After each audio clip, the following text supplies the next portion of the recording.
तो सभी भाइयों एवं बहनों को नमस्कार। स्वागत है आपका आपके अपने चैनल सक्सेस जंक्शन एक कदम सफलता की ओर में। मेरा नाम है अतुल शुक्ला और हम लेकर के आ गए हैं आपके लिए मध्य प्रदेश अस्पताल सहायक भर्ती इसकी दृष्टि से अति महत्वपूर्ण वीडियो है। आज हम पेपर सेट नंबर 6 करने वाले हैं।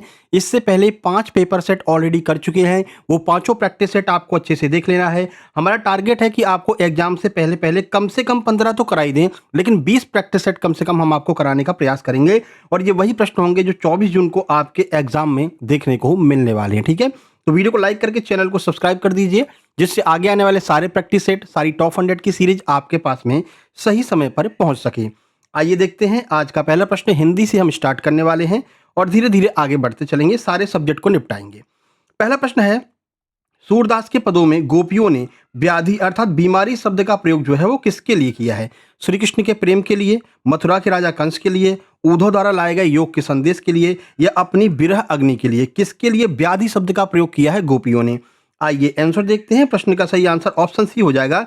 उद्धव जो योग का संदेश लेकर के आए थे, कान्हा जी ने जो संदेश भेजा था कि आप लोग परेशान मत होइए और अपने काम में लग जाइए, हमारा यही मतलब पूरा वो सिस्टम था कि हमको वहां से लौट करके यहाँ आना था, कंस का वध करना था और यहाँ पर हमको रहना था। ये पूरा योग का संदेश जब कान्हा जी ने गोपियों को भेजा तो गोपियां कहती हैं, अच्छा कान्हा जी तुम राजनीति में भी निपुण हो गए हो। तो इसी योग के संदेश को उन्होंने गोपियों ने क्या बताया है? व्याधि या फिर बीमारी बताया है। देखिए, तो सूरदास के पदों में जब उद्धव गोपियों को योग और ज्ञान का उपदेश देते हैं तो गोपियां उसे अस्वीकार कर देती हैं। वे योग संदेश को एक ऐसी व्याधि, रोग या बीमारी बताती हैं जिसके बारे में उन्होंने कभी सुना है, ना कभी देखा है और ना कभी उसे भोगा है। उनके लिए कृष्ण का प्रेम ही सर्वोपरि है, ऐसा वो जो है उद्धव जी से कहती हैं।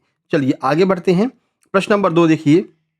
प्रश्न नंबर 2 है, राम लक्ष्मण परशुराम संवाद में परशुराम जी ने शिव धनुष तोड़ने वाले की तुलना अपने किस परम शत्रु से की है? 4 ऑप्शन आपके सामने हैं।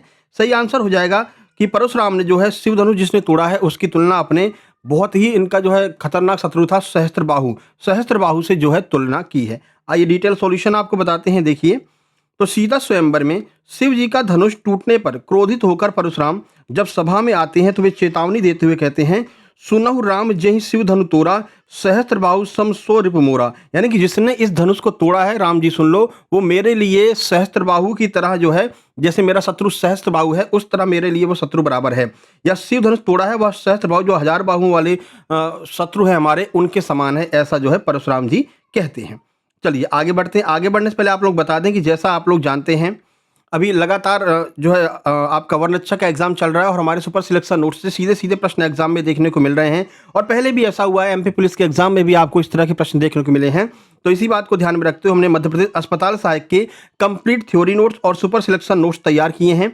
ये सब कुछ आपको मात्र 149 रुपए में मिलने वाला है। तो जो लोग अस्पताल सहायक का एग्जाम देने वाले हैं वो लोग इस नोट्स और प्रैक्टिस सेट को जरूर परचेज कर लीजिए, क्योंकि ये आपके लिए आखिरी समय में रामबाण साबित होने वाला है। क्या क्या मिलेगा आपको? तो सभी सब्जेक्ट के कंप्लीट थ्योरी नोट्स मिलेंगे, इसके अलावा कंप्लीट प्रैक्टिस सेट मिलेगा और जो टॉप 100 की सीरीज हमने चालू कर रखी है जिसके अंतर्गत लगभग 750-800 प्रश्न करवा चुके हैं, उसके आगे के लगभग मान के चलिए एग्जाम तक आपके पास में 3,500 से 4,000 प्रश्न जो है आपके पास में आ जाएंगे। तो ये एमसीक्यू, ये सब कुछ मात्र 149 रुपए में मिलने वाला है। तो जल्दी से आप लोग ये नोट्स ले लीजिए।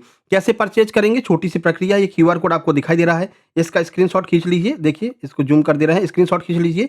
इसी पर आपको 149 का पेमेंट करना है। उस पेमेंट का स्क्रीनशॉट इस व्हाट्सएप नंबर 7052547003 इस पर आपको सेंड कर देना है। जैसे ही आप स्क्रीनशॉट सेंड करेंगे, तुरंत की तुरंत इसी नंबर से आपको complete super selection notes send कर दी जाएंगे और आपको व्हाट्सएप ग्रुप में जोड़ देंगे, जहां पर आपका आगे का सारा नोट्स, सारा पीडीएफ आपको मिलता रहेगा। और 30 प्रैक्टिस सेट मतलब 20 प्रैक्टिस सेट हमारा टारगेट है और वो 20 के 20 प्रैक्टिस सेट आपको उस ग्रुप में मिल जाएंगे। ठीक है मेरे भाई।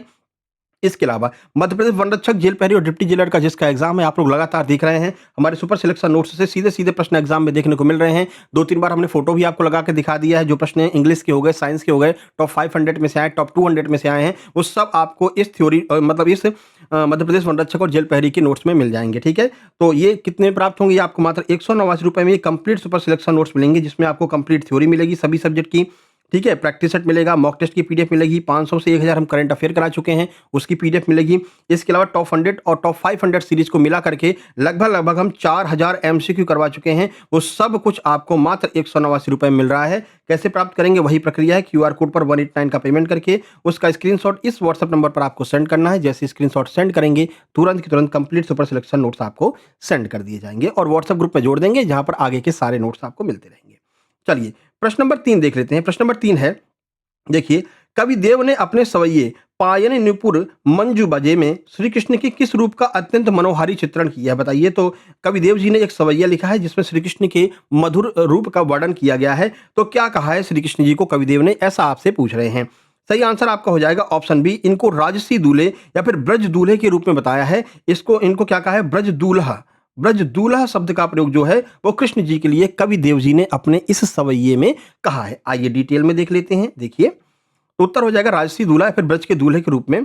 तो कविदेव ने अपने सवैये में श्री कृष्ण के राजसी और अलौकिक सौंदर्य का वर्णन किया है। उनके पैरों में घुंघरू हैं, कमर में करधनी है, सांवले शरीर पर पीले वस्त्र हैं, माथे पर मुकुट है। इस वेशभूषा में वे बसंत के दूल्हे या फिर ब्रज के दूल्हे जग मंदिर के दीपक के जैसे लग रहे हैं, ऐसा कविदेव जी का कहना है। चलिए आगे बढ़ते हैं। और जो टॉप 100 हम करवा रहे हैं ना, वो टॉप 100 हम टॉपिक वाइज करवा रहे हैं। जैसे कि हिंदी के पद्य खंड का कंप्लीट टॉप 100 करा दिया है, ठीक है ना। तो हिंदी के पद्य खंड में ये आपका जो है कृष्ण जी का पूरा, देव का, निराला का, जयशंकर का, इन सब के जो प्रश्न आपके एग्जाम में आ सकते हैं वो 100 मोस्ट इंपोर्टेंट प्रश्न हमने चुन करके आपके लिए करा दिए हैं और इसका पीडीएफ भी ग्रुप में डाल दिया, तो आप लोग देख लेना जिन लोगों ने नोट्स लिया है। ठीक है, चलिए ऐसे टॉपिक वाइज सारे सब्जेक्ट को भी हम करवा देंगे। अगला देखिए, सूर्यकांत त्रिपाठी निराला की कविता उत्साह में बादलों को मुख्य रूप से किसका प्रतीक माना गया? बताइए। अब जिन्होंने परसों वाली वीडियो देखी होगी पद्य खंड वाली, वो तुरंत इसका आंसर दे देंगे। शांति का ठहराव का माना है, अंधकार का माना है, क्रांति, पौरुष और नवजीवन का माना है, या विनाश और मृत्यु का माना है? किसका प्रतीक माना है बताइए सूर्यकांत त्रिपाठी निराला ने? सही आंसर हो जाएगा क्रांति, पौरुष और नवजीवन का जो है प्रतीक माना है बादलों को। वो कहते हैं कि भैया तुम गरज गरज कर बरसो, ऐसे फुहारों की तरह मत बरसो, गरज गरज कर जोर जोर से बरसो, जिससे कि समाज में क्रांति की भावना फैल जाए, ऐसा कवि निराला जी बादलों से कहते हैं। यहां पर देखेंगे, उत्साह एक आह्वान गीत है। एक मिनट। उत्साह एक आह्वान गीत है। इसमें कवि निराला ने बादलों को केवल वर्षा करने वाला नहीं माना है, बल्कि उन्हें क्रांति, विद्रोह और समाज में नया जीवन, नवजीवन फूंकने वाले प्रतीक के रूप में दर्शाया है, जो शोषितों की प्यास बुझाते हैं और समाज में बदलाव लाते हैं। ऐसा कवि निराला जी बादलों को मानते हैं। प्रश्न नंबर 5 ये रहा आपके सामने। प्रश्न नंबर 5 है, गोपियों ने स्वयं को चींटी और श्री कृष्ण को गुड़ गुड़ चाटी जो पागी क्यों कहा है? ऐसा आपसे पूछा जा रहा है। 4 ऑप्शन आपके सामने हैं, बताइए। और आपको कमेंट बॉक्स में कमेंट भी करना होगा कि कितने प्रश्न आपके सही निकले हैं। ठीक है मेरे भाई, सब्जेक्ट वाइज और ओवरऑल। 4 ऑप्शन है, बताइए क्या होगा आंसर। चलिए हम आपको आंसर बता देते हैं। सही आंसर ऑप्शन बी हो जाएगा, क्योंकि गोपियां कृष्ण के प्रेम में उसी तरह आसक्त थीं जैसे चींटी गुड़ से चिपक जाती है। गोपियों का कहना है कि जैसे चींटी गुड़ से अगर चिपक गई तो फिर वो छूटने का नाम नहीं लेती है, इसी तरह हम गोपियां श्री कृष्ण के प्रेम में इस तरह से चिपक गए हैं कि अब हमको श्री कृष्ण के सिवा कोई और भी दिखाई नहीं देता है। ठीक है, तो ऑप्शन बी आपका सही आंसर हो जाएगा। गोपियां उद्धव से कहती हैं कि वे ज्ञानी नहीं हैं, बल्कि भोली भाली हैं। उनका कृष्ण के प्रति प्रेम इतना गहरा है कि वे उनसे अलग नहीं रह सकती। ठीक उसी तरह जैसे चींटी गुड़ से आकर्षित होकर उससे चिपक जाती है, वही प्राण त्याग देती है, मतलब गुड़ में चिपक गई प्राण त्याग देगी, लेकिन गुड़ से अलग नहीं होती है। ऐसा ही प्रेम गोपियों का हो गया है श्री कृष्ण से। नंबर 6 देखिए, नंबर 6 है, अट नहीं रही कविता में निराला जी ने किस महीने की प्राकृतिक और मादक सुंदरता का वर्णन किया है? सही आंसर हो जाएगा, कल भी आपको ने बताया था, फागुन महीने का। जो बसंत का फागुन महीना है, फागुन महीने में इतनी ज्यादा हरियाली हो गई है, इतनी ज्यादा खुशहाली हो गई है कि वो अट नहीं रही है, और ये कविता अट नहीं रही निराला जी ने लिखी है। तो इस कविता में बसंत ऋतु के फागुन महीने की अपार प्राकृतिक सुंदरता का वर्णन है। फागुन के महीने में प्रकृति इतनी अधिक सुंदर और मादक हो जाती है कि वह सुंदरता प्रकृति में और कवि की आंखों में समा नहीं पा रही, अट नहीं पा रही है। ठीक है ना, ऐसा कवि निराला जी का कहना है। चलिए आगे बढ़ते हैं, प्रश्न नंबर 7 देखते हैं। ये रहा आपके सामने। लक्ष्मण जी ने परशुराम के किस अस्त्र को देखकर उन पर तीखा व्यंग किया है? त्रिशूल को, सुदर्शन को, फरसा को, या फिर गदा को? सही आंसर आपका हो जाएगा फरसा। फरसा जो है वो जो है परशुराम जी के हाथ में रहता था। परशुराम जी फरसा दिखा रहे हैं और जो है लक्ष्मण जी को डरा रहे हैं, और इसी बात पर जो विश्वामित्र जी हैं वो मुस्कुरा रहे हैं कि आप किसको डरा रहे हो, आप उनके बारे में जानते ही नहीं हो। ठीक है ना, तो सही आंसर फरसा हो जाएगा। इसी को हम कुठार भी कहते हैं। देखिए, लक्ष्मण जी परशुराम के भयानक फरसे कुठार को देखकर व्यंग करते हैं और कहते हैं कि आप तो बार बार मुझे अपना यह फरसा ऐसे दिखा रहे हैं जैसे अपनी फूंक से किसी विशाल पहाड़ को उड़ाना चाहते हैं। यहाँ कुंभड़ बतिया को नहीं, ऐसा जो है वाक्य जो है लक्ष्मण जी के द्वारा परशुराम जी को बोला गया कि यहाँ कोई कुंभड़बतिया नहीं है, यानी छुई मुई का पेड़ नहीं है कि आप फूंक से हमको उड़ा देंगे। चलिए प्रश्न नंबर 8 देखिए। प्रश्न नंबर 8 है कविदेव के कवित्व डारद्रुम पलना में बसंत ऋतु का मानवीकरण किस रूप में किया गया है? तो बसंत ऋतु को कामदेव के नवजात शिशु के रूप में बताया गया है कि जो बसंत ऋतु है वो कामदेव का जो नवजात शिशु होता है, ऐसा हमको जो है बसंत ऋतु लगती है। तो कवि देव ने बसंत ऋतु को कामदेव के एक नन्हे शिशु के रूप में चित्रित किया है। पेड़ की डालियां उसका पालना है, नई पत्तियां उसका बिछौना है, फूल उसके वस्त्र हैं और पवन उसे सुला रही है। यह प्रकृति का अत्यंत सुंदर मानवीकरण यहाँ पर किया गया। अच्छा, मानवीकरण का क्या क्या अर्थ होता है? मानवीकरण का अर्थ है कि जब प्रकृति को मानवों की तरह दर्शाया जाए तब उसको हम मानवीकरण अलंकार कहते हैं। और इस कविता में आपको देखने को मिलेगा मानवीकरण अलंकार भर भर के आपको देखने को मिलेगा। प्रकृति को मानव की तरह यहाँ पर दर्शाया गया है। चलिए 9 नंबर देखिए, 9 नंबर प्रश्न क्या है?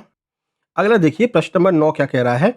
प्रश्न नंबर 9 है उत्साह कविता की पंक्ति वज्र छिपा नूतन कविता फिर भर दो में वज्र शब्द का क्या तात्पर्य है? वज्र शब्द से क्या आशय यहाँ पर कवि कह रहा है?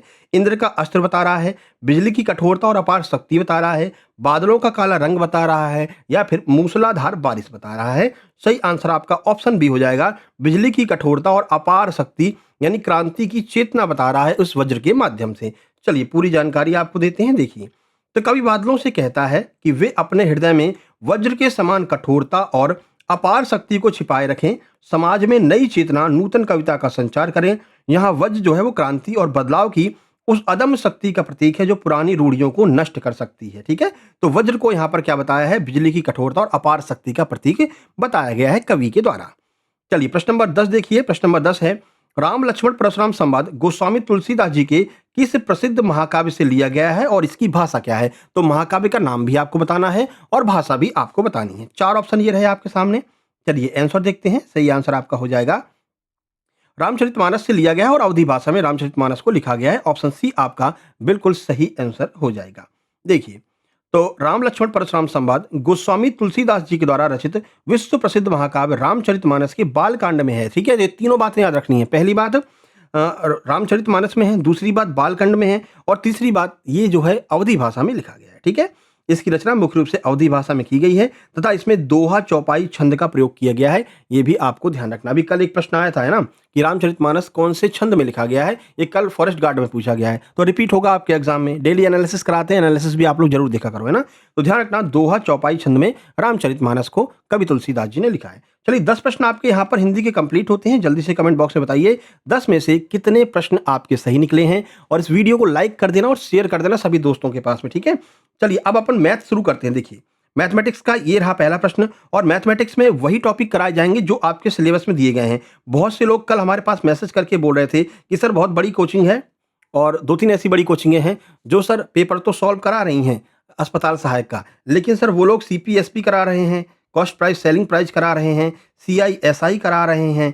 ठीक है ना, और ऐसे बहुत सारे सब्जेक्ट को करा रहे हैं जो सिलेबस में नहीं दिया गया। देखो मेरे भाई, अगर व्यापम ने सिलेबस दिया है तो सिलेबस के अकॉर्डिंग ही अपन को चलना है। जब आपके में अर्थमेटिक दिया ही नहीं है तो फिर क्यों अर्थमेटिक को लगा रहे हो मेरे भाई? क्यों प्रैक्टिस करवा रहे हो अर्थमेटिक की जब अर्थमेटिक आपके सिलेबस में नहीं दिया है? आपके सिलेबस में एडवांस दिया है और एडवांस में जो जो टॉपिक दिया है वो सारे हम यहाँ पर प्रैक्टिस सेट में करवा रहे हैं और उन सब पर टॉप 100 वाली MCQ भी बनाएंगे। अभी द्विघात समीकरण पर ऑलरेडी हम टॉप 50 वाली MCQ बना करके ग्रुप में डाल चुके हैं ना, तो वही अपन टॉपिक को कवर करेंगे जो आपके सिलेबस में दिया गया है। ठीक है मेरे भाई, है ना। तो बहुत ज़्यादा भटकने की आवश्यकता नहीं है और बहुत ज़्यादा इधर उधर जो है टेस्ट लगाने की आवश्यकता नहीं है। ठीक है, और एक महान ऐसे भाई हैं जो बिल्कुल हमारी ग्रुप में शामिल हो गए हैं। देखो एक बात बता देते हैं, नोट्स लेकर के वो हमारे ग्रुप में शामिल हो गए हैं, नोट्स ग्रुप में। ठीक है, अब नोट्स ग्रुप में जितने भी हम प्रैक्टिस सेट डालते हैं बढ़िया से उसको यहाँ से कॉपी करते हैं, अपने ऐप में जाते हैं, ऐप में उसको पेस्ट करते हैं और प्रैक्टिस सेट बना करके बढ़िया टेस्ट सीरीज चला रहे हैं 199 की भैया। ठीक है, तो यहाँ से कॉपी करके उस पर डाल रहे हैं। प्लस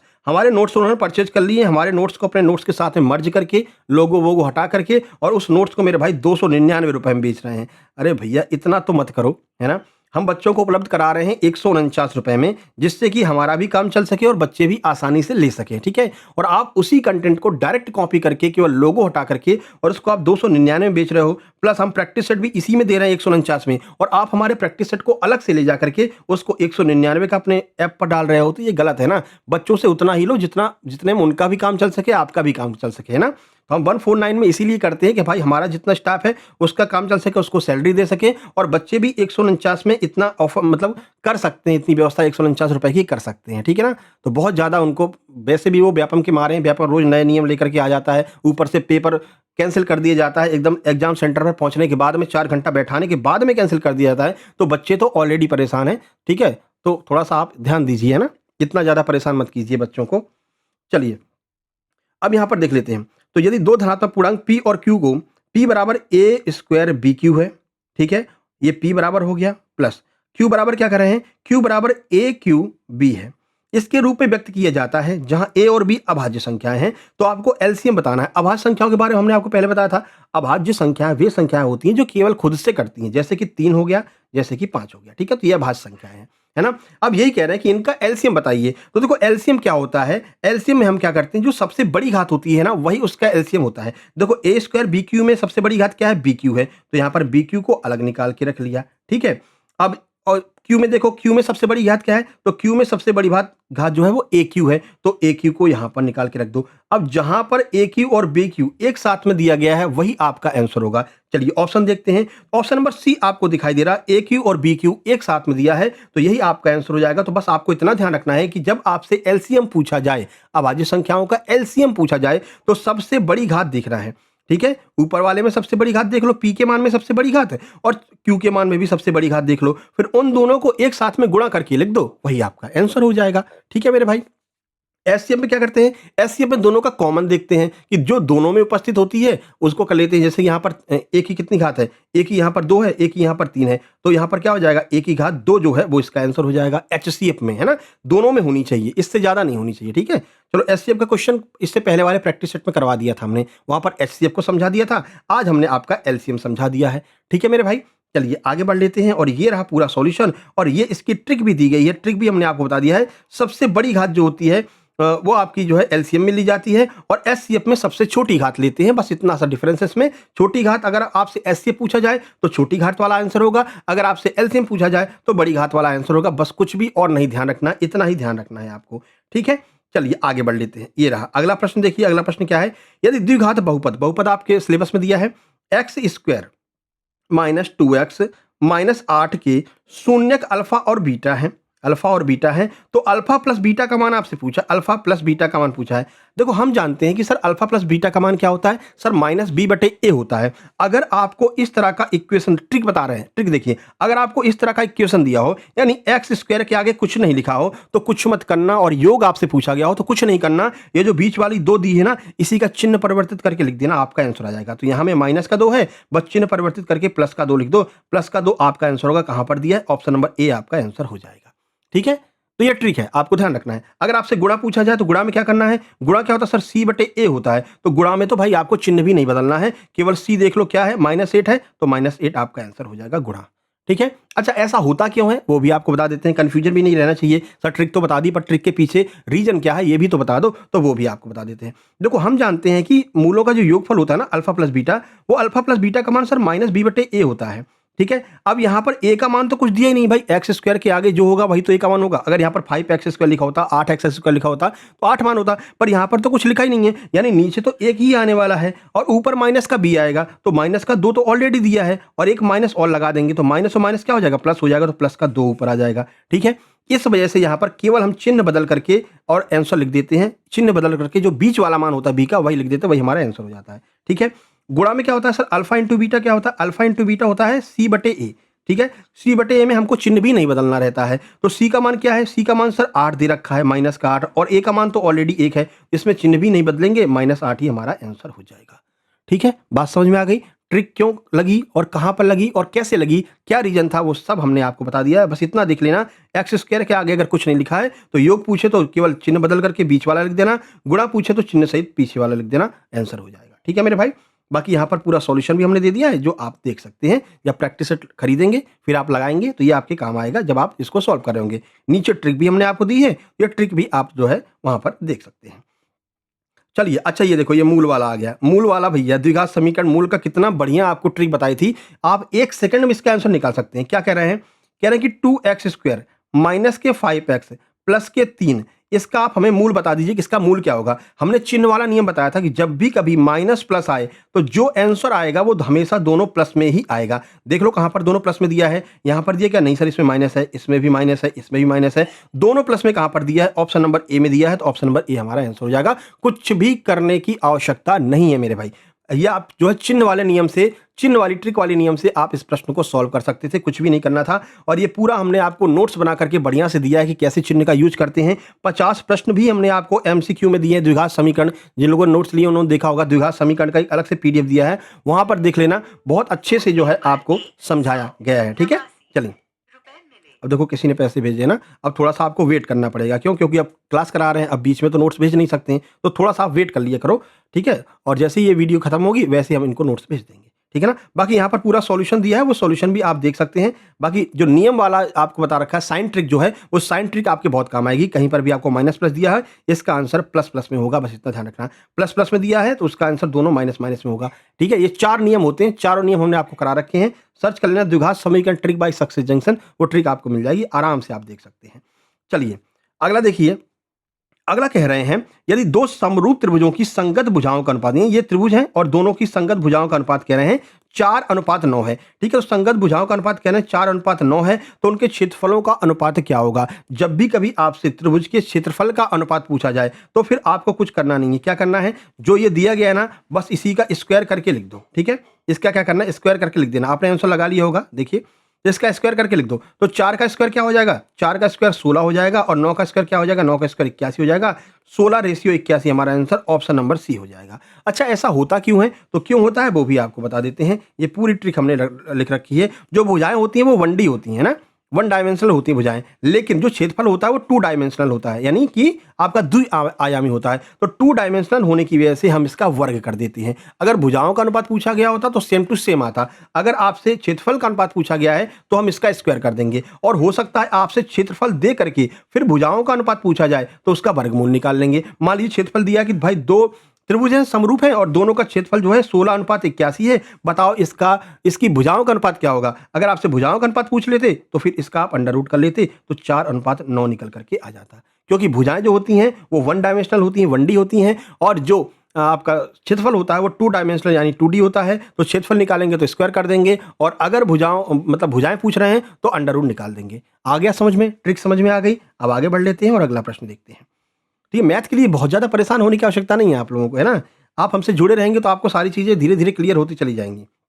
चलिए, ये देखिए, कह रहे हैं कि एक वृत्त की त्रिज्या 7 सेंटीमीटर है। वृत्त के केंद्र से 25 सेंटीमीटर की दूरी पर एक बिंदु से वृत्त पर खींची गई स्पर्शरेखा की लंबाई। देखो क्या करें, ये एक वृत्त है, ठीक है? इसकी त्रिज्या जो है ना, ये जो त्रिज्या दे रखी है, ये 7 सेंटीमीटर दे रखी है। कह रहे हैं कि वृत्त के केंद्र से हमने एक लाइन खींच रखी है और इसकी दूरी 25 सेंटीमीटर है। अब आपसे कह रहे हैं कि दूरी पर स्थित एक बिंदु से वृत्त पर खींची गई स्पर्शरेखा। अब स्पर्शरेखा क्या होती है? ये होती है स्पर्शरेखा। ठीक है, अब स्पर्शरेखा की लंबाई आपसे पूछ रहे हैं, तो स्पर्शरेखा की लंबाई क्या होगी? यहाँ पर आपको सीधे सीधे दिख रहा है कि भाई इसमें क्या लग रहा है? इसमें लग रहा है पाइथागोरस प्रमेय। ठीक है, और आपको हमने कहा था ट्रिपलेट याद कर लेना। कुछ महत्वपूर्ण ट्रिपलेट होती हैं वो आप याद कर लेना, जैसे 3, 4, 5 होती है। ठीक है, 7, 25, 24 होती है। ये अगर ट्रिपलेट आपको याद रहेगी तो इसको सॉल्व करने की भी आवश्यकता नहीं है। अगर 7 दिया है, 25 दिया है, तो अगला कौन सा होगा? 24 ही होगा। 24 कहाँ है? ऑप्शन ए में है, यही आपका आंसर हो जाएगा। बाकी अगर आप सॉल्व करना चाहते हैं तो सॉल्व भी कर लीजिए। 25 का स्क्वायर कर देंगे 625 हो जाएगा। ठीक है, 7 का स्क्वायर कर देंगे 49 हो जाएगा। इसको इसमें से घटा दो। जब इसमें से जो है इसको घटाओगे, 1 मिनट,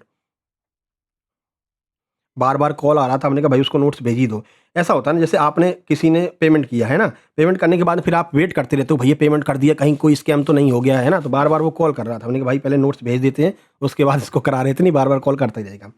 हम कहाँ पर पहुँचे थे भैया? इसका स्क्वायर बता रहे थे शायद ना। देखो इसमें क्या करेंगे, 25 का स्क्वायर 625 होता है, 7 का स्क्वायर 49 होता है। जब इसको इसमें से घटाओगे तो यहाँ पर आपका निकल के आएगा कितना? 576 निकल करके आएगा। अच्छा, ये 576 किसका अंडर रूट होता है? सर ये 24 का होता है, 24 का वर्ग 576 होता है, तो 24 हमारा आंसर हो जाएगा। यानी पाइथागोरस प्रमेय से इसको कर सकते थे, लेकिन हम फिर से आपसे कहेंगे कि कुछ ट्रिपलेट होती हैं जो बहुत ही महत्वपूर्ण होती हैं, उनको आप याद रखोगे तो आपको सॉल्व करने की आवश्यकता भी नहीं पड़ेगी। एडवांस में कुछ ट्रिक्स हैं जिनको आप अगर याद कर लेते हो तो आपको आपको पेन चलाने की आवश्यकता नहीं पड़ेगी। यहाँ पर दे रखा था 7 दिया था, 25 दिया था। अगर हमको याद होता कि 7, 24 और 25 की ट्रिपलेट होती है, 2 दिया है तो तीसरा आंसर होगा 25 हमारा, 24 हमारा आंसर होगा। ऑप्शन ए में दिया गया है।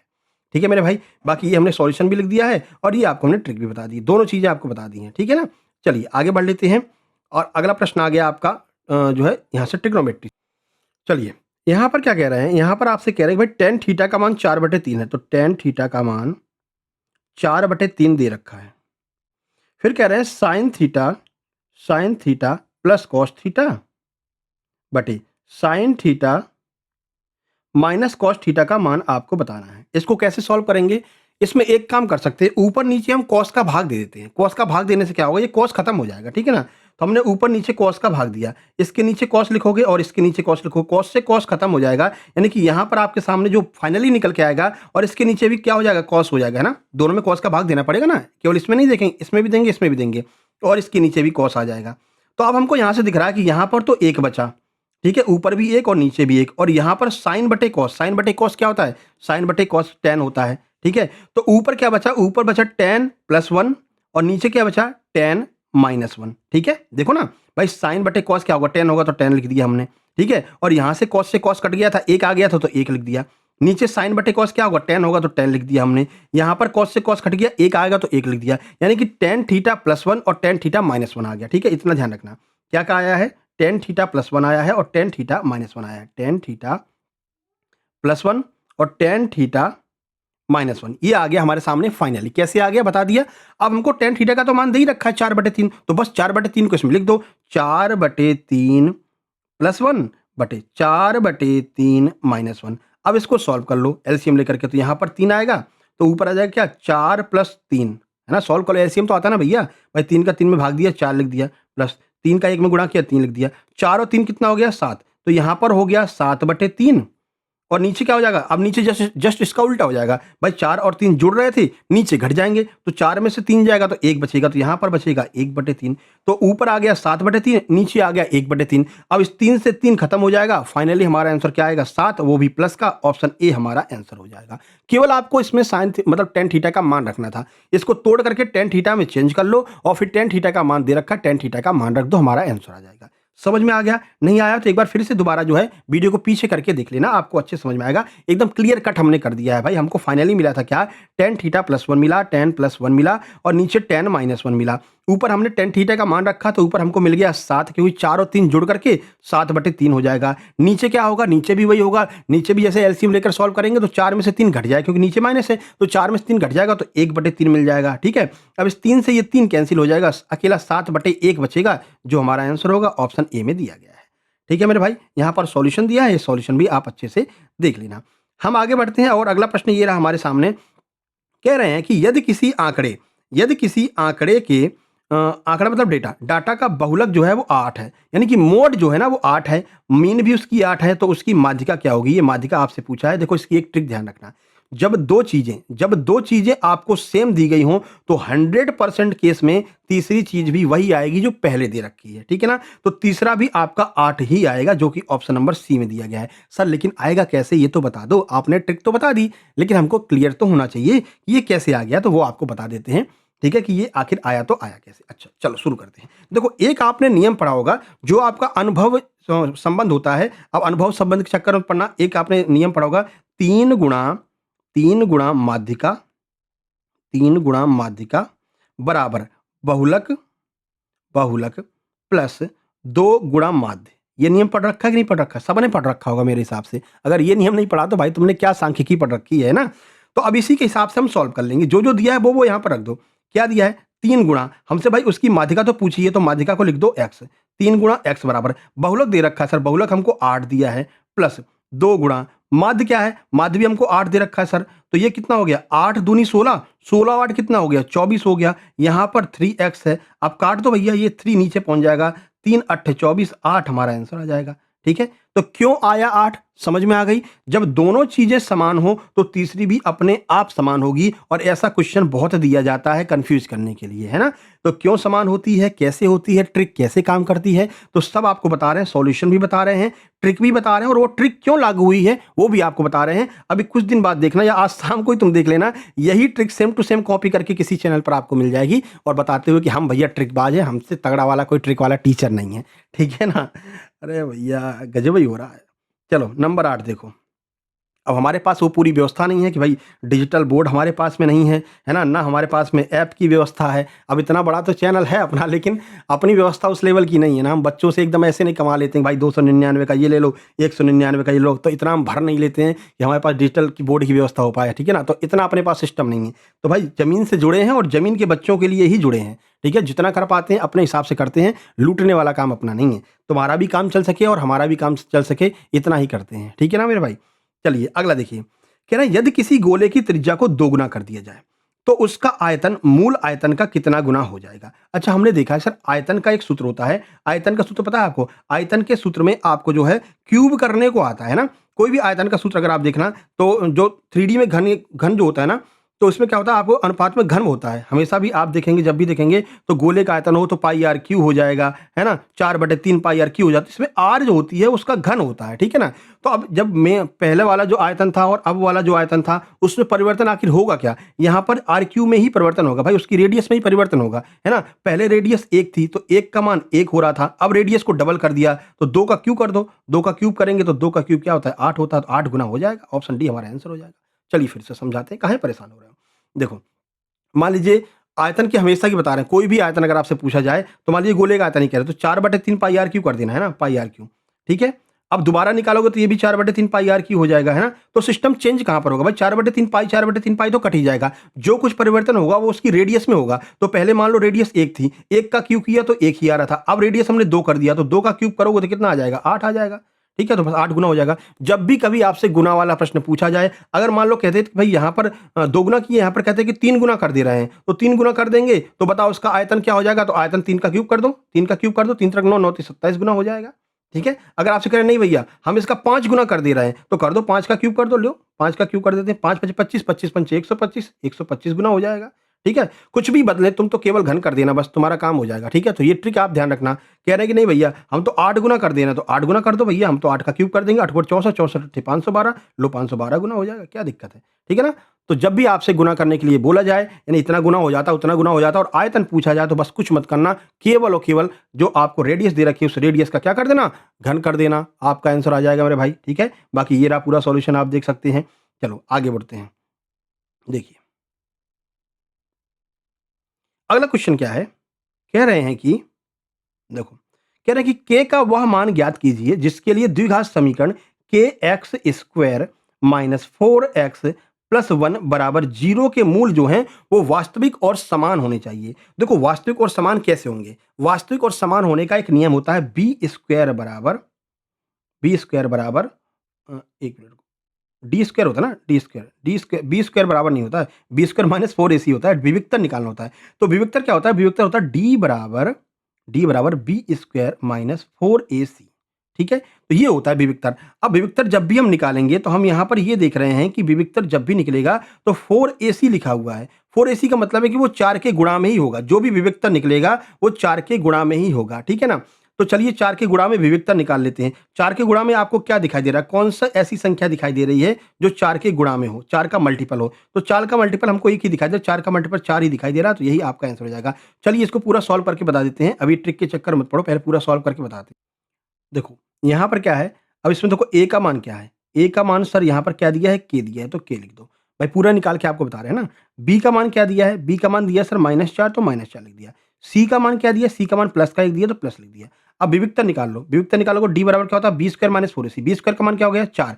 4 का स्क्वायर करेंगे क्या होगा? चाहे माइनस का 4 हो, प्लस का 4 हो, स्क्वायर करोगे तो 16 हो जाएगा। ठीक है? प्लस का 16 माइनस 4। a का मान क्या है? a का मान तो सर k ही है। c का मान क्या है? c का मान तो सर 1 ही है। तो यहाँ पर क्या आ गया? 16 माइनस 4k। अब हमको के का मान निकालना है ना भाई, के का मान ही तो अपन से पूछा है भाई। अगर हम विविधता निकालेंगे के का मान ही तो निकालेंगे, तो के का मान निकाल लो। के का मान निकालने के लिए क्या करेंगे, या तो इस 4 को इस साइड ले आओ या 16 को इस साइड ले आओ। चलो हम इस 4 को ले आते हैं क्योंकि 4 यहाँ पर माइनस में है ना। इस 4 को हम इस साइड ले आए तो यहाँ पर क्या हो जाएगा 4k बराबर 16 हो जाएगा। अब के का मान निकालो, के का मान ऐसे 4 का डिवाइड दे दो तो 4 चौके 16, के का मान 4 आ जाएगा। तो ये आपको मैंने पूरा सॉल्यूशन करके बता दिया है। लेकिन आप यहाँ पर देख रहे थे 4ac आ रहा था। 4ac का मतलब है कि जो भी इसका मान आएगा वो 4 का गुणा होगा, है ना भाई। 4 का गुणा ये तो होगा, ये 4 गुणा में ac लिखा हुआ है ना, तो जो भी ac का मान आएगा वो 4 का गुणज होगा। अब हमने ऑप्शन में चेक किया कि 4 का गुणज कौन कौन सा है, तो देख रहे हैं कि भाई 4 का गुणज 2 तो है, लेकिन 2 4 का गुणज नहीं होता भाई, 4 से कटेगा नहीं 2, ठीक है ना।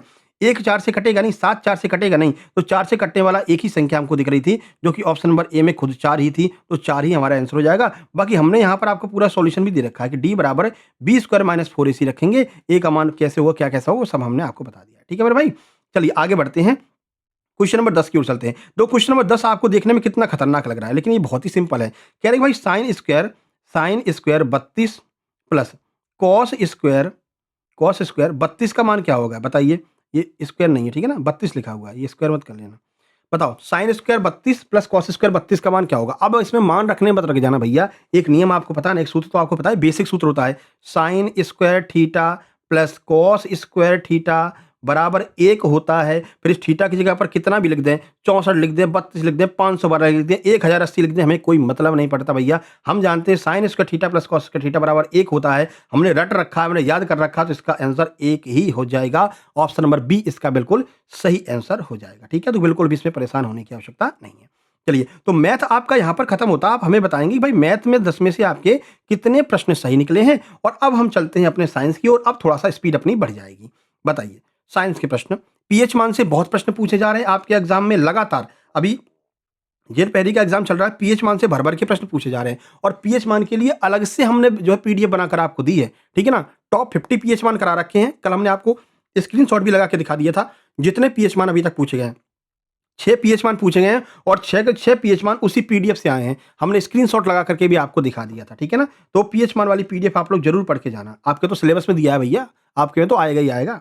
प्रश्न है दंत क्षय टूथ डिके तब शुरू होता है जब मुंह का पीएच मान कितने से कम हो जाता है। अगर आपके मुंह का पीएच मान इतने से कम हो जाएगा तो दंत क्षय हो जाएगा, जिसे हम कैविटी कहते हैं। क्या कहते हैं, कैविटी कहते हैं। और अपने यहाँ कहते हैं भाई उसके दांत में कीड़ा लग गया है। क्यों लग गया है, उसका पीएच मान कितने से कम हो गया है। तो आप ध्यान रखना, पीएच मान जब 5.5 से कम हो जाए तो समझ लो भैया कि सिस्टम गड़बड़ होने वाला है, यानी कि मुंह में कीड़ा लगने वाला है, ठीक है, मुंह में सड़न होने वाली है। तो 5.5 से पीएच मान कम नहीं होना चाहिए। इसलिए आपका जो टूथपेस्ट बनता है ना, वो टूथपेस्ट कैसा होता है, देखो आपके मुंह में क्या होता है, एसिडिक वातावरण बन जाता है, अम्लीय वातावरण बन जाता है। उस अम्लीय वातावरण को कम करने के लिए आपको जो है टूथपेस्ट दिया जाता है, और उस टूथपेस्ट में क्या रहता है, उस टूथपेस्ट में क्षार भरा होता है। क्षार का मतलब NaOH होगा, ठीक है ना, NaCl हो जाएगा। कहते नहीं मेरे टूथपेस्ट में, मेरे पेस्ट में नमक है, पहले एक प्रचार आता था, क्या आपके पेस्ट में नमक है। हाँ भैया नमक है। क्यों, क्योंकि नमक जो है वो अम्लीय प्रभाव को खत्म कर देता है, और अम्ल ही हमारे मुंह में बढ़ गया था, जिसकी वजह से दंत क्षय होने लगा था, हमारा दांत खराब होने लगा था, 5.5 से नीचे हो गया था। और जब हम जो NaOH ले लेते हैं तो फिर ये जो है 5.5 से जो है बढ़ जाता है, और हमारे मुंह में सड़न कम होने लगती है, ठीक है। यहाँ पर देख सकते हैं हमारे मुंह में मौजूद बैक्टीरिया के बाद मुंह में बचे हुए शर्करा और खाद्य कणों का क्षरण करके अम्ल उत्पन्न करते हैं। जब मुंह का पीएच मान 5.5 से कम हो जाता है तो फिर दांतों का इनेमल जो है वो कैल्शियम फास्फेट से जो बना होता है संक्षारित होना शुरू हो जाता है, ठीक है। आगे बढ़ते हैं, अगला प्रश्न देखिए, ये रहा अगला प्रश्न। एक पारिस्थितिकी तंत्र में, अब देखो पर्यावरण भी खूब अच्छा प्रश्न आ रहा है पर्यावरण से आपके एग्जाम में, है ना। चलो, एक पारिस्थितिकी तंत्र में एक पोषी स्तर से अगले पोषी स्तर तक स्थानांतरित होने वाली उपलब्ध कार्बन पदार्थ की औसत मात्रा कितनी होती है। तो इसका हमने आपको नियम बता रखा है कि जो ऊर्जा नियम होता है, लिंडमैन महोदय ने एक नियम दिया है, लिंडमैन महोदय ने एक नियम दिया है, ये कल आपका जेल पैरी में आया था 10% वाला, कि एक पोषक स्तर से दूसरे पोषक स्तर तक ऊर्जा का स्थानांतरण केवल 10% ही होता है, ठीक है। कैसे होता है आइए समझा देते हैं। वैसे कल जो हमने आपके लिए टॉप 150 कल हमने पर्यावरण के प्रश्न करवाए हैं, ठीक है ना, आपको पीडीएफ भी दी है हमने, तो उसमें भी हमने इस प्रश्न को कराया था। अब आपको जितने भी पर्यावरण के प्रश्न मिलेंगे वो उसी पीडीएफ से मिल जाएंगे। जिन लोगों ने नोट्स लिया है वो वाली पीडीएफ अच्छे से पढ़ के जाना। देखो इसमें होता क्या है कि ये जो है ना, ये उत्पादक होते हैं घास, ये घास है, ठीक है। ये है बकरी, बकरी आ गई खूब बढ़िया से हंसती हुई, बकरी ने घास को खा लिया। अब घास की जो 100% ऊर्जा थी ना, बकरी के पास कितनी गई, बकरी के पास केवल 10% ही ऊर्जा गई है, ठीक है। अब इस बकरी को शेर ने खा लिया, लो भैया बब्बर शेर आ गया है, अभी क्या बना दिया सर चलो शेर मान लो तुम, ठीक है। बब्बर शेर आ गया, बब्बर शेर ने इस बकरी को खा लिया, तो बकरी में जो ऊर्जा थी ना, उसका केवल 10% ऊर्जा ही बब्बर शेर को मिलेगी। फिर बब्बर शेर को कोई और खा जाएगा, खाने का मतलब कोई गिद्ध-विद्ध खा जाएँगे। तो इसमें भी केवल केवल 10% ऊर्जा का स्थानांतरण होता है, बाकी ऊर्जा समाप्त हो जाती है मेरे भाई, ठीक है। तो केवल केवल 10% ऊर्जा का स्थानांतरण होता है एक स्तर से दूसरे स्तर में, ठीक है। भाई बकरी खाएगी तो फिर बकरी और काम भी तो करेगी, बकरी दौड़ेगी या बकरी बाकी के अपने कार्य करेगी, तो ऐसे में केवल केवल 90% ऊर्जा तो खत्म हो जाती है, केवल 10% ऊर्जा बचती है जो अगले पोष स्तर में ट्रांसफर हो जाती है। तो केवल 10% है इसका आंसर, आपको याद रखना है। और ये प्रश्न आपके एग्जाम में 101% आएगा, क्योंकि लिंडमैन का नियम अभी कल ही आपके जेल पेरी में पूछा गया सुबह वाली शिफ्ट में, ठीक है। बाकी पूरा पढ़ लेना। चलो क्वेश्चन नंबर 3 देखिए। 3 है, मानव नेत्र अभिनेत्र लेंस की फोकस दूरी को समायोजित करके विभिन्न दूरियों पर रखी वस्तुओं को फोकसित कर सकता है, ऐसा हो पाने का कारण क्या है?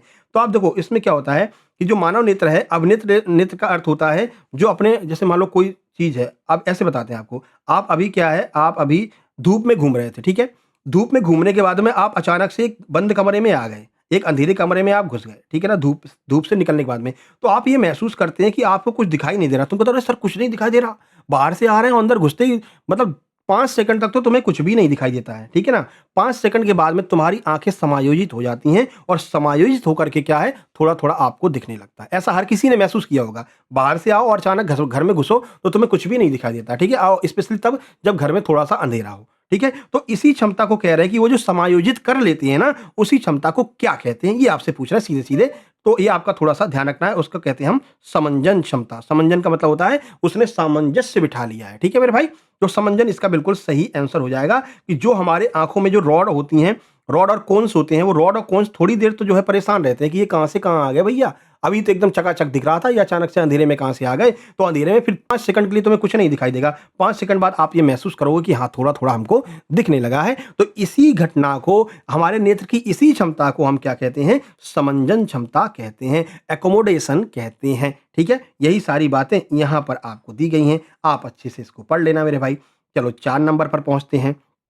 4 नंबर पर है, निम्नलिखित में से कौन-सा पादप हार्मोन कोशिका विभाजन को मुख्य रूप से बढ़ावा देता है, बताओ? तो कौन-सा ऐसा पादप हार्मोन है जो कोशिका, पादप का मतलब होता है जो पेड़-पौधे होते हैं ना, तो पेड़-पौधों का ऐसा कौन-सा हार्मोन है जो कोशिका विभाजन को बढ़ावा देता है? 4 ऑप्शन आपके सामने हैं। आइए आंसर देखते हैं। सही आंसर ऑप्शन सी हो जाएगा। हम उसको साइटोकाइनिन कहते हैं, ठीक है। साइटोकाइनिन क्या करता है? ऐसा पादप हार्मोन है जो प्राकृतिक रूप से उन क्षेत्रों में अधिक सांद्रता में पाया जाता है जहां कोशिका विभाजन तीव्र होता है। कोशिका विभाजन होने से क्या होता है भाई, कोशिका विभाजन होगा तो कोई पौधा है, मान लो ये पौधा है, ठीक है, ये पौधा है, ठीक है। अब ये छोटा सा पौधा है, अब कोशिका विभाजन होगा, इसमें कोशिका विभाजन होगा तो इसकी पत्तियां निकलेंगी, फिर पत्तियों में से मतलब तने निकलेंगे, तने में से पत्तियां निकलेंगी, फिर ऐसे। तो जो आपका मतलब वो होता है, वो जो इसकी वृद्धि करता है, तो वृद्धि वाला हार्मोन कौन सा हो जाएगा, साइटोकाइनिन होगा। क्यों? क्योंकि ये कोशिका विभाजन को बढ़ाता है और कोशिका विभाजन से ही जो है चीजें बढ़ती चली जाती हैं। हमारी भी तो भाई बॉडी बिल्डिंग तुम करते हो तो क्या होता है, कोशिका टूट टूट करके अन्य कोशिकाओं का निर्माण करती हैं, तो तुम्हारे डोले निकल करके आ जाते हैं। तो ऐसा ही पौधों में भी होता है, और पौधों में वो हार्मोन कौन सा है जो ऐसा करता है, तो वो है साइटोकाइनिन। अच्छे से आपको ध्यान रखना है, ठीक है। चलो आगे बढ़ते हैं। 5 नंबर का प्रश्न ये रहा आपके सामने। हाइड्रा में अलैंगिक जनन की मुख्य विधि कौन सी है जिसमें शरीर का एक छोटा उभार बनता है और बाद में एक नए जीव में विकसित होता है? तो हाइड्रा क्या करता है, हाइड्रा ऐसे होता है, ठीक है। अब हाइड्रा क्या करता है, ये अलैंगिक जनन करता है, ठीक है ना। इसके शरीर में एक छोटा सा ऐसे यहाँ पर एक उभार बन जाएगा और फिर ये धीरे धीरे धीरे धीरे धीरे धीरे क्या होगा, धीरे धीरे ये टूट करके अलग हो जाएगा और नया हाइड्रा बन जाएगा, ठीक है ना। इसी को हम क्या कहते हैं, अलैंगिक जनन कहते हैं। तो आपसे पूछ रहे हैं कि भैया इस घटना को हम क्या कहते हैं, यानी कि अलैंगिक जनन की मुख्य विधि कौन सी है, ये विधि कौन सी है जिसमें शरीर पर एक छोटा सा उभार बनता है और वो चेंज होकर के अलग हो जाता है और नया बन जाता है। तो इस घटना को या फिर इस विधि को हम क्या कहते हैं, बडिंग या फिर मुकुलन कहते हैं, ठीक है। हिंदी में मुकुलन और इंग्लिश में बडिंग कहते हैं। ऑप्शन सी आपका बिल्कुल सही आंसर हो जाएगा। चलिए 6 नंबर पर चलते हैं। 6 नंबर क्या कह रहा है, कह रहा है मेंडल के एक संकरण में के F2 पीढ़ी में प्राप्त पौधों का लक्षण प्रारूपी अनुपात क्या होता है? तो ये आपको सीधा सा याद रखना है कि F2 पीढ़ी जो है, इसमें अनुपात अगर आपसे पूछा जाए तो ये 4 ऑप्शन है आपके सामने, क्या लगाएंगे बताइए अनुपात में?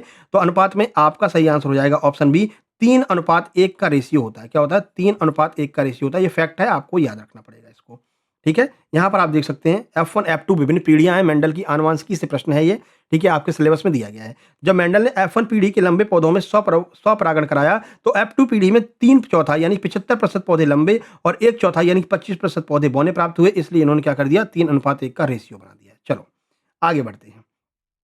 अगला प्रश्न क्या है देखिए, कह रहे हैं कि एक अवतल दर्पण के सामने वस्तु को कहाँ रखा जाए ताकि उसका वास्तविक उल्टा और वस्तु के बिल्कुल बराबर आकार का प्रतिबिंब बने। तो हम ऐसे प्रतिबिंब प्राप्त करने के लिए वस्तु को कहाँ रखेंगे बताइए। दर्पण प्रतिबिंब से ये प्रश्न पूछा गया है। दर्पण से भी आपके एग्जाम में कल खूब प्रश्न देखने को मिले हैं। बताइए क्या होगा इसका आंसर। चलिए आंसर देख लेते हैं। सही आंसर आपका ऑप्शन नंबर बी हो जाएगा, यानी कि इसका आंसर वक्रता केंद्र। अगर आप वस्तु को वक्रता केंद्र पर रखोगे, कहाँ रखोगे, वक्रता केंद्र पर रखोगे, तो आपको जो प्रतिबिंब प्राप्त होगा वो वास्तविक प्राप्त होगा, उल्टा प्राप्त होगा और वस्तु के बिल्कुल बराबर। अगर वस्तु इतनी बड़ी है तो प्रतिबिंब भी इतना ही बड़ा प्राप्त होगा, लेकिन उल्टा प्राप्त होगा। ठीक है, तो जब हम वस्तु को सेंट्रल पर रखते हैं, केंद्र पर रखते हैं, तो हमको उसी आकार का प्रतिबिंब प्राप्त होता है।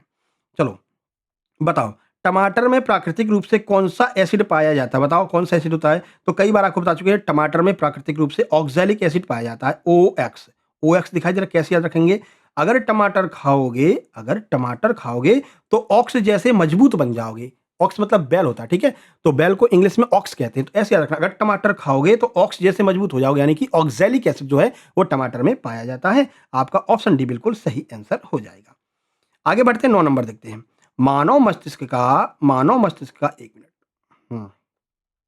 मानव मस्तिष्क का कौन सा भाग मुख्य रूप से शरीर का संतुलन बनाए रखने और सीधी रेखा में चलने जैसी क्रियाओं के लिए उत्तरदायी है। अगर हम खड़े हैं तो ऐसा कौन सा पार्ट है जो हमें खड़े होने में मदद कर रहा है। अगर हम चल रहे हैं तो कौन सा ऐसा पार्ट है जो हमको चलने में मदद कर रहा है। मस्तिष्क का कौन सा ऐसा पार्ट है। सही आंसर 4 ऑप्शन आपके सामने हैं। सही आंसर आपका अनुमस्तिष्क हो जाएगा, सेरेबेलम हो जाएगा। क्या हो जाएगा, सेरेबेलम। ठीक है, आगे बढ़ते हैं। देखिए, तो अनुमस्तिष्क जो होता है, सेरेबेलम जो होता है, पश्च मस्तिष्क यानी कि हाइंड ब्रेन होता है, इसका एक भाग है। यह स्वैच्छिक क्रियाओं की शुद्धता या शरीर की संस्थिति या संतुलन के लिए उत्तरदायी है। जैसे साइकिल चलाना, सीधी रेखा में चलना, तो ये सारा काम कौन करता है, ये सारा काम हमारा सेरेबेलम ही करवाता है।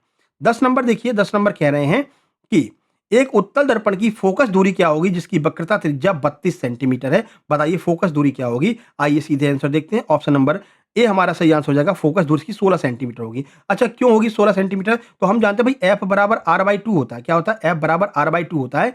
ये सूत्र आपको याद रखना होगा। अब जब आप ये सूत्र याद रखेंगे तो यहां पर आप देखेंगे कि एफ बराबर हम निकालो भैया, एफ बराबर निकालो। एफ बराबर फोकस दूरी कितनी है, फोकस दूरी पूछी है अपन से, दी हमको दिया क्या है, तो वक्रता त्रिज्या दे रखी है। तो त्रिज्या कितनी दे रखी, 32 दे रखी है। 2 का डिवाइड दे दो तो एफ बराबर 16 आ जाएगा। 16 हमारा आंसर है, यानी ऑप्शन नंबर ए हमारा बिल्कुल सही आंसर हो जाएगा। बताइए साइंस में आपके कितने नंबर आए, फिर हम सोशल साइंस की तरफ चलते हैं। साइंस में 10 में से आपके कितने नंबर बने हैं। चलिए सोशल साइंस पे चलेंगे, ये रहा आपके सामने। देखो सोशल साइंस की टॉप 100 करा रखी है हमने। यूरोप में राष्ट्रवाद और भारत में राष्ट्रवाद, टॉप 100 एमसीक्यू करवा चुके हैं। उन्हीं में से प्रश्न आपके एग्जाम में मिल जाएगा। बिल्कुल भी आपको परेशान होने की आवश्यकता नहीं है मेरे भाई। प्रश्न है, किस संधि ने यूनान ग्रीस को एक स्वतंत्र राष्ट्र के रूप में मान्यता दी थी। ऐसी कौन सी संधि हुई थी भैया यूरोप में कि ग्रीस को एक स्वतंत्र राष्ट्र बना दिया था। तो सही आंसर आपका हो जाएगा ऑप्शन बी, कुस्तिस्तुनिया की जो संधि हुई थी। ये हमने आपको पढ़ाया भी है यूरोप के राष्ट्रवाद में। टॉप 100 एमसीक्यू जिसने लगाए होंगे, पीडीएफ जिसने ली होगी टॉप 100 वाली, उसको पता होगी। ऑप्शन बी हमारा सही आंसर हो जाएगा। कुस्तिस्तुनिया की जो संधि हुई थी उसके द्वारा जो ग्रीस है वो एक स्वतंत्र राष्ट्र बन गया था। ये रहा पूरा डिटेल सॉल्यूशन। 1832 में ये संधि हुई थी। यूनान ग्रीस को एक स्वतंत्र राष्ट्र के रूप में मान्यता प्राप्त की गई। इस संधि ने यूनान स्वतंत्रता संग्राम को एक सफल निष्कर्ष पर पहुंचाया और ओटोमन साम्राज्य के अधीन सदियों की गुलामी को समाप्त किया। तो ये जो संधि हुई कुस्तुतुनिया वाली, उसमें ओटोमन साम्राज्य को समाप्त कर दिया गया और यूनान को क्या कर दिया गया, स्वतंत्र कर दिया गया था। चलिए क्वेश्चन नंबर 2 ये रहा आपके सामने। कह रहे हैं 1905 में भारत माता की प्रसिद्ध छवि ये किसके द्वारा चित्रित की गई थी। किसने भारत माता की प्रसिद्ध छवि बनाई थी। जो आज हम देखते हैं भारत माता के 2 हाथ हैं, सिर पर मुकुट है, तो ये जो छवि है वो किसने बनाई थी। तो ये बनाई थी, देखिए ऑप्शन नंबर आपका हो जाएगा सी, यानी कि अविंद्रनाथ टैगोर। अविंद्रनाथ टैगोर ने जो है ये भारत माता की पूरी छवि बनाई थी। यहां पर देख सकते हैं, स्वदेशी आंदोलन की प्रेरणा से अविंद्रनाथ टैगोर ने 1905 में भारत माता की अपनी प्रसिद्ध छवि को चित्रित किया है। इस पेंटिंग में भारत माता को एक सन्यासिनी के रूप में दर्शाया गया है जो शांत, संयमित, दैवी और आध्यात्मिक गुणों से परिपूर्ण है। ऐसा जो है अविंद्रनाथ टैगोर ने ये मूर्ति बनाई थी। चलिए, भारतीय राष्ट्रीय कांग्रेस के किस अधिवेशन में पूर्ण स्वराज की मांग को औपचारिक रूप से स्वीकार किया गया था। 4 ऑप्शन आपके सामने हैं।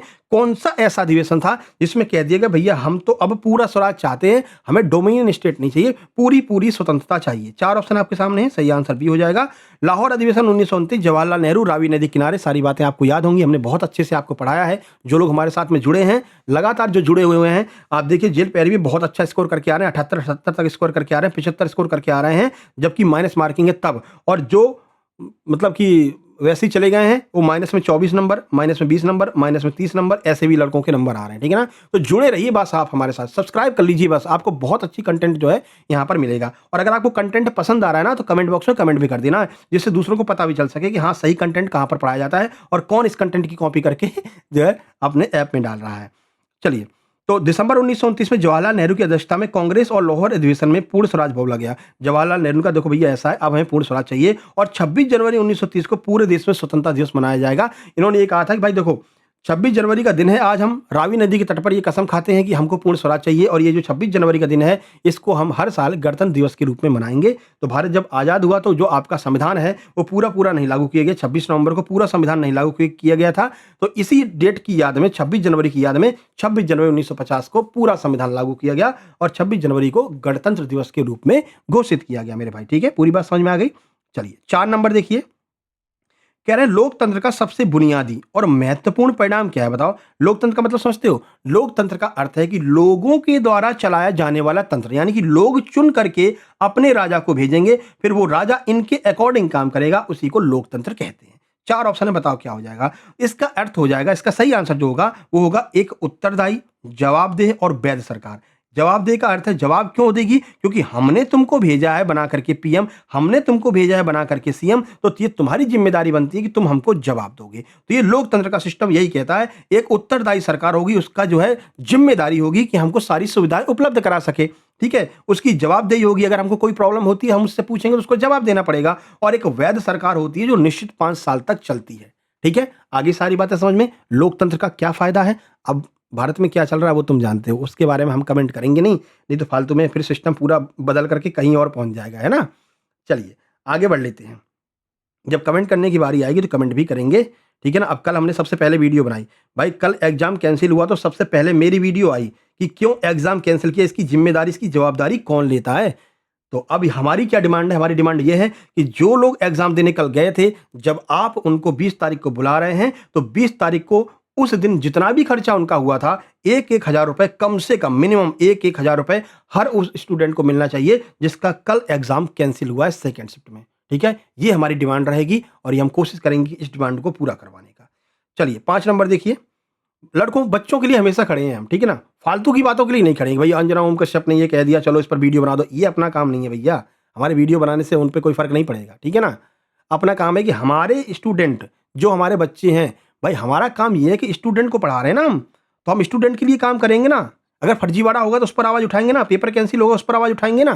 क्यों फालतू के चक्कर में पड़े, भाई इनने उनको ये कह दिया, उनने उनको ये कह दिया और रोशन सरोवर में लड़ाई हो गई, चलो क्यों बनाए वीडियो भैया, क्यों बनाए, क्या हो जाएगा उससे, हैं।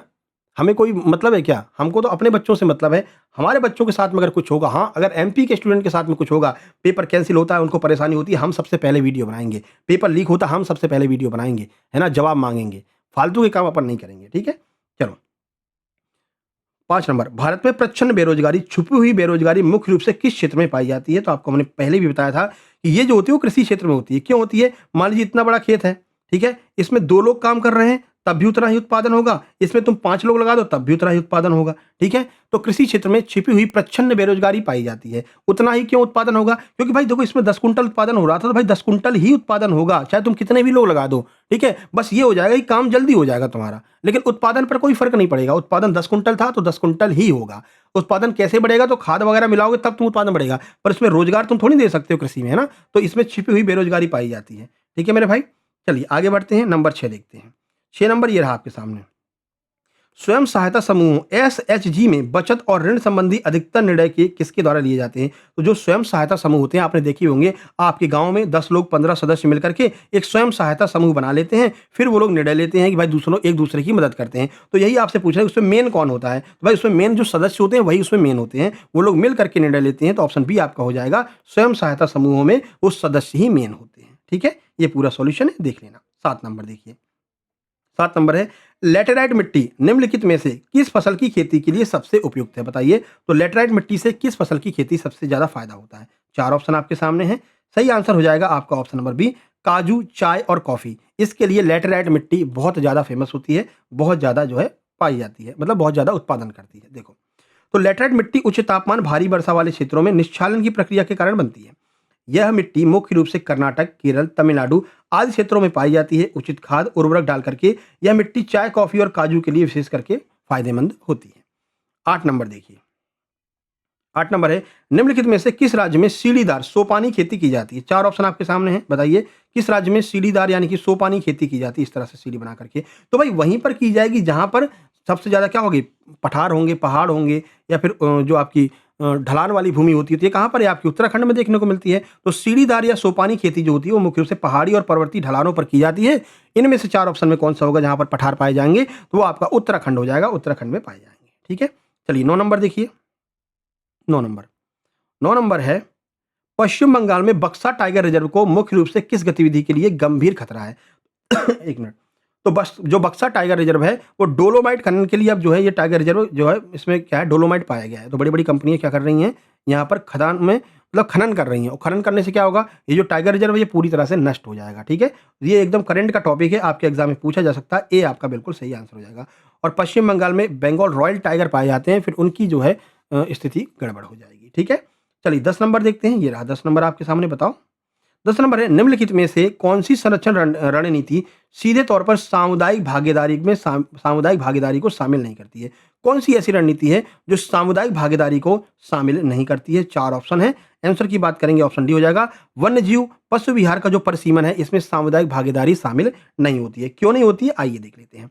तो वन्यजीव पशु विहार सेंचुरी या फिर राष्ट्रीय उद्यानों का परिसीमन और निर्माण पूरी तरह से सरकारी एजेंसियां करती हैं। ठीक है? वन विभाग और सरकार के द्वारा किया जाता है, जिसमें स्थानीय समुदाय की सीधी भागीदारी नहीं होती है। यानी कि स्थानीय समुदाय लोग मिलकर के उसका निर्माण नहीं करते हैं। भाई बड़ी-बड़ी सेंचुरी हैं, बड़े-बड़े अभ्यारण्य, इसका निर्धारण कौन करेगा? सरकार करती है। अन्य सभी विकल्प जैसे संयुक्त वन प्रबंधन हो गया, चिपको आंदोलन हो गया, ये सारे के सारे जन भागीदारी पर आधारित है। भाई चिपको आंदोलन कैसे हुआ था? पेड़ों से लोग चिपक गए थे, तो ये जन भागीदारी थी, लोगों ने मिलकर के इसको बचाया था। लेकिन जो आपके बड़े-बड़े सेंचुरी हैं, बड़े-बड़े अभ्यारण्य हैं, इसकी पूरी ज़िम्मेदारी किसकी होगी? राष्ट्रीय उद्यान की ज़िम्मेदारी किसकी होगी? सरकार की होगी, ना कि लोगों की होगी। ठीक है मेरे भाई? चलिए, अब इंग्लिश की ओर चलते हैं, तब तक आप कमेंट में कमेंट करना कि सामाजिक विज्ञान में कितने नंबर आपके आए हैं। इंग्लिश में है प्रश्न, इसमें आपको हिंदी में भी समझाते रहेंगे और हिंदी में भी उन्हें ट्रांसलेट करके भी लिख दिया, जिससे कि आपको आगे किसी भी तरह की परेशानी ना हो। जब आप इस प्रैक्टिस सेट को सॉल्व कर रहे हो, तो आप हिंदी में भी इन सभी बातों को समझ सकें कि ये हिंदी में क्या लिखा है। ठीक है ना? अपने यहाँ यही दिक्कत हो जाती है, भाई हिंदी में नहीं समझ में आता है ना? फिर कहते हैं कि सर ने क्या लिख दिया, समझ में नहीं आ रहा। चलो, कह रहे हैं कि क्वेश्चन पूछ रहा है, why did लैंचो become angry when he counted the money in envelope? जो आपकी ए लेटर टू गॉड नामक कहानी है, हमने जो है यूट्यूब पर कराई भी है, हिंदी में आपको बताया भी है। उसमें क्या होता है कि जब एनवेलप पहुंचता है, जब वो लिफाफा लैंचो के पास में पहुंचता है, तो लैंचो उसमें से पैसे निकाल करके गिनता है, तो पाता है कि 75 पैसों ही है उसमें, जबकि उसने 100 पैसों की डिमांड की थी। तो वही पूछ रहे हैं कि जब उसमें से पैसा निकालता है वो, तो वो क्या रिएक्ट करता है? The postmaster has stolen it, वो ये कहता है कि पोस्ट मास्टर ने चुरा लिया है, या फिर it was less than what he had asked for, ये उससे तो बहुत कम है जितना उसने मांगा था, या फिर द मनी वाज फेक, यानी कि जो मनी है वो फेक मनी थी, या फिर गॉड डिनाइड हिज रिक्वेस्ट, यानी कि गॉड ने उसकी बात को नहीं माना और पैसा नहीं भेजा। तो सही आंसर आपका ऑप्शन बी हो जाएगा, इट वाज लेस, यानी कि वो कम पैसे थे। यानी भाई उसने 100 पैसों की डिमांड की थी, लेकिन पोस्ट मास्टर ने क्या किया था? भाई पोस्ट मास्टर ने अपने मतलब जितने भी उसके आसपास के लोग थे उन सबसे मिला करके 75 पैसे ही कलेक्ट कर पाए थे, और तो पोस्ट मास्टर ने 75 पैसे उसमें डाल करके भेज दिया था। तो लेंचो जब पाता है तो लेंचो कहता है it was less than what he had asked for, यानी कि वो पैसा तो बहुत कम था जैसा जितना उसने जो है भगवान से मांगा था। उसने कहा भाई भगवान तो गलती कर नहीं सकता, ये जरूर पोस्ट मास्टर ने इसमें से पैसे निकाल लिए हैं। यहाँ पर देख सकते हैं, पूरी कहानी पढ़ोगे तब आपको समझ में आएगा कि ये किस पे कहानी है ना। तो उसके लिए आपको जो है यूट्यूब पर सर्च करना पड़ेगा, a letter to God by Success Junction. पूरी कहानी हिंदी में हमने आपको समझाई है, समझ में आ जाएगा।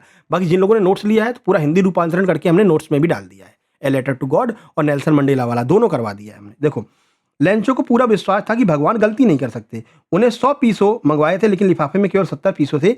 इस वजह से पैसे गिनते ही उसे गुस्सा आ गया, क्योंकि उसे लगा कि पोस्ट ऑफिस के कर्मचारियों ने उसके पैसे को चुरा लिया है। चलिए अगला प्रश्न देखिए, according to Nelson Mandela what is the greatest wealth of his country? Nelson Mandela के अकॉर्डिंग, नेल्सन मंडेला के अनुसार उनकी कंट्री की, उनके देश की जो ग्रेटेस्ट वेल्थ है, जो सबसे महत्वपूर्ण पूंजी है, वो क्या है नेल्सन मंडेला के अकॉर्डिंग? तो नेल्सन मंडेला कहते हैं कि जो हमारी पूंजी है वो हमारे यहाँ के लोग हैं, इट्स पीपुल हैं, जो वहाँ के लोग हैं वही सबसे बड़ी पूंजी है हमारे लिए, ऐसा नेल्सन मंडेला कहते हैं। नेल्सन मंडेला वाली कहानी में हमने आपको इसको बहुत अच्छे से करवा रखा है। ठीक है, ये पूरा दिया है। चलो क्वेश्चन नंबर 3 देखते हैं। क्वेश्चन नंबर 3 क्या है? अब यहाँ से आपकी थोड़ी सी ग्रामर स्टार्ट हो जाएगी। चलिए ग्रामर कर लेते हैं। देखिए क्वेश्चन है, choose the grammatically correct sentence from the following option. 4 option आपको दिए हैं, आपको इसे बताना है कौन सा ऑप्शन बिल्कुल सही है। चारों ऑप्शन आप पढ़ लेना। अब हम सीधे आंसर की ओर चलते हैं, फिर आपको सॉल्यूशन समझा देंगे। सही आंसर आपका ऑप्शन ए हो जाएगा, by the time she arrives we will have finish the dinner. इसमें क्या कह रहे हैं देखो, यह फ्यूचर टेंस का है, फ्यूचर परफेक्ट टेंस का वाक्य है। व्याकरण के नियम के अनुसार जब भविष्य में किसी निश्चित समय बाय द टाइम से पहले कोई कार्य पूरा होगा तो मुख्य उपवाक्य जो होगा, जो मेन क्लोज होगा, उसे फ्यूचर परफेक्ट में लिखेंगे, यानी कि विल हैव में लिखेंगे। तो विल हैव प्लस वर्ब की थर्ड फॉर्म जहां पर लगी रहेगी वो हमारा बिल्कुल सही होगा, और विल हैव प्लस वर्ब की थर्ड फॉर्म पहले वाले में लगी है तो यही हमारा सही हो जाएगा। ठीक है, प्रेजेंट में V1 प्लस एस इसका प्रयोग होता है, दोनों वाक्यों में बिल का प्रयोग एक साथ नहीं हो सकता, तो दोनों में आप बिल का प्रयोग नहीं कर सकते हैं। ठीक है, तो ये आपने नियम पढ़े होंगे, हमने टॉप 200 में ये सारे नियम पढ़ा रखे हैं। टॉप 200 जो PDF हमने दी है इंग्लिश की उसमें, और टॉप 100 जो टेंस वाली दे रखी है उसमें सारे नियम पढ़ा रखे हैं। आप लोगों ने अगर पढ़ा होगा तो आपको सही चीजें समझ में आ रही होंगी। नंबर 4 देखिए, 4 नंबर का क्वेश्चन क्या है, ये भी आपका ग्रामर का ही क्वेश्चन है। कह रहे हैं it dash outside for half an hour you should take an umbrella, यानी कि आधे घंटे से बाहर जो है कुछ हो रहा है, you should take an umbrella, तुमको एक छाता लेकर के जाना चाहिए। तो बताइए क्या हो रहा है बाहर, तो यहां पर आपका आंसर हो जाएगा इट हैज बीन रेनिंग। ठीक है, बाहर जो है क्या हो रही है, बारिश हो रही है। ठीक है, कितने घंटे से, फॉर एन आवर, यानी कि 1.5 घंटे से। भाई क्या दिया है, हाफ एन आवर, यानी कि 1.5 घंटे से बारिश हो रही है। तो यहाँ पर पीरियड ऑफ टाइम दे रखा है। ठीक है, तो जब भी पीरियड ऑफ टाइम दिया गया हो और कार्य जारी होता है तो ऐसे में आप प्रेजेंट परफेक्ट कंटिन्यूअस का प्रयोग करते हैं। ठीक है, PPC का प्रयोग करते हैं, प्रेजेंट परफेक्ट कंटिन्यूअस। और प्रेजेंट परफेक्ट कंटिन्यूअस की साइकिल क्या होती है, हैज बीन होती है, हैव बीन होती है, और वर्ब की फोर्थ फॉर्म होती है। इस वजह से हम यहाँ पर लगाएंगे it has been raining outside, बाहर बारिश हो रही है, 1.5 घंटे से बारिश हो रही है। टाइम भी दे रखा है, यू शुड टेक एम्ब्रेला, तुमको एक छाता लेकर के जाना चाहिए अगर तुम बाहर जा रहे हो। ये पूरा सॉल्यूशन हमने दे रखा है। 5 नंबर के प्रश्न पर चलते हैं। 5 नंबर का प्रश्न देखते हैं। 5 नंबर का प्रश्न क्या कह रहा है, देखिए देखो 5 नंबर का प्रश्न कह रहा है there is dash hope of his recovery, यानी कि उसकी रिकवरी की थोड़ी बहुत होप है। ठीक है, so the doctor R extremely worried, इसलिए जो डॉक्टर हैं वो बहुत ज़्यादा कहते हैं कि बहुत ज़्यादा वरीड है, मतलब चिंतित हैं, तो उसके बचने की बहुत थोड़ी उम्मीद है, और इस वजह से जो है डॉक्टर बहुत ज़्यादा चिंतित हैं। तो बताओ इसमें क्या है, इसमें नकारात्मक सेंस दे रहा है। तो जब भी आपको नकारात्मक सेंस मिले, यानी कि उम्मीद तो है लेकिन बहुत कम उम्मीद है कि वो बच पाए, तो आपको लिटिल लगाना पड़ेगा, ऑप्शन बी लगाना पड़ेगा। आइए देख लेते हैं ऐसा क्यों कर रहे हैं। तो होप, उम्मीद एक अनकाउंटेबल नाउन है, इसलिए इसके साथ फ्यू और अफ्यू तो आएगा नहीं। ठीक है ना भाई, उम्मीद को आप काउंट कर सकते हो क्या, नहीं कर सकते, तो फ्यू और अफ्यू तो अपने आप ही खत्म हो जाएगा। ठीक है, लेकिन जब ये सिस्टम हो जाए कि भाई ना के बराबर कहा जाए कि भाई उसके बचने की बहुत कम उम्मीद है, भाई डॉक्टर कह रहे हैं कि भाई बहुत कम उम्मीद है, मैं बचेगा तो अच्छी बात है, नहीं बचेगा तो हम कुछ कर नहीं सकते हैं ना, तो बहुत कम की जो है अर्थ को दर्शाने के लिए लिटिल का प्रयोग किया जाता है। और अ लिटिल का प्रयोग किया जाता है जब थोड़ा बहुत सकारात्मक हो, यानी कि थोड़ा बहुत हो, जैसे कि लोटे में इतना दूध तो है कि हम चाय बना सकते हैं। भाई चाय बना सकते हैं यानी पॉजिटिव सेंस दे रहा है, तो हम अ लिटिल का प्रयोग करेंगे। ठीक है, समझ में आया। और जब ये खुद ही कह रहा है कि भाई डॉक्टर बहुत चिंतित हैं, चिंतित तभी होंगे ना जब बिल्कुल कम उम्मीद होगी, और बिल्कुल कम उम्मीद होती है जब एकदम ना के बराबर होती है, तब हम क्या लगाते हैं, लिटिल शब्द का प्रयोग करते हैं। ठीक है मेरे भाई, सारी बातें समझ में आ रही ना तुम्हारे। चलो आगे बढ़ लेते हैं। ये कमेंट बॉक्स में कमेंट करना कि हाँ सर अच्छा लग रहा है, ये सीरीज है ना। चलो प्रश्न नंबर 6 देखते हैं। प्रश्न नंबर 6 क्या कह रहा है, प्रश्न नंबर 6 कह रहा है आई हैव इनवाइटेड 20 फ्रेंड, यानी मैंने 20 दोस्तों को बुलाया था, but dash of them have arrived yet, लेकिन अभी तक इतने लोग ही यहाँ पर आ पाए हैं। क्या लगाएंगे यहाँ पर बताइए। तो देखो आई हैव इनवाइटेड, मैंने 20 दोस्तों को बुलाया था, but none of them have arrive here, यानी कि उनमें से कोई भी यहाँ पर नहीं आ पाया, तो नन का प्रयोग किया जाएगा। अच्छा नन का प्रयोग क्यों करेंगे सर, आइए वो बता देते हैं।